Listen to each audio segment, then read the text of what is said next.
Nói đầu tiên xin cho quà gửi lời chào đến các cô chú, các anh chị và các bạn có mặt trong đêm diễn hôm nay. Lời chúc sức khỏe và lời chào trân trọng nhất.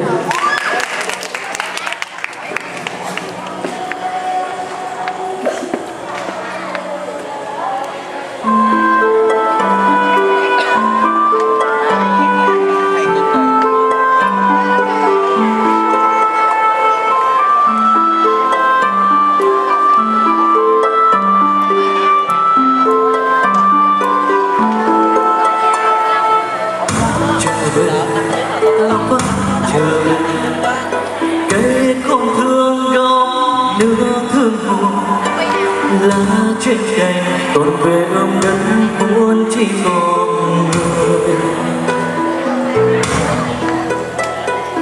Ta trở về đây, ta trở về cha mẹ nay tóc đã bạc hồng.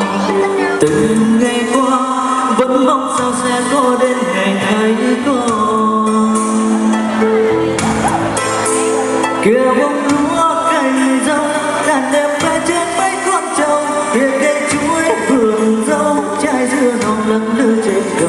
Kia những cánh cò bay nhìn quê hương sao mắt cay cay. Bờ đây vẫn điều hiu đôi làm chiều.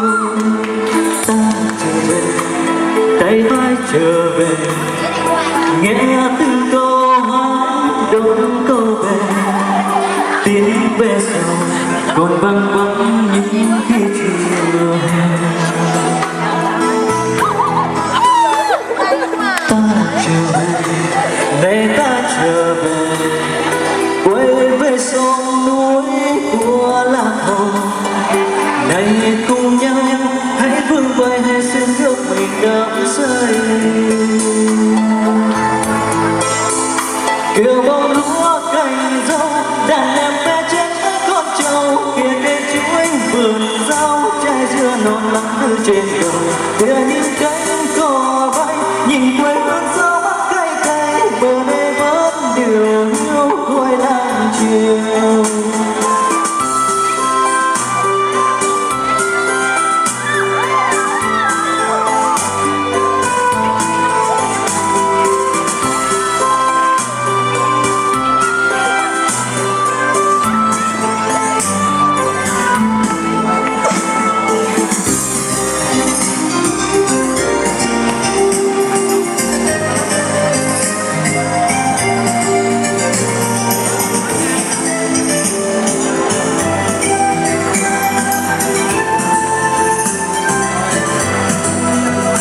Kia bông lúa cành dâu đàn em bé trên mấy con trâu. Kia cây chuối vườn rau trái dưa non lẫn lư trên cầu.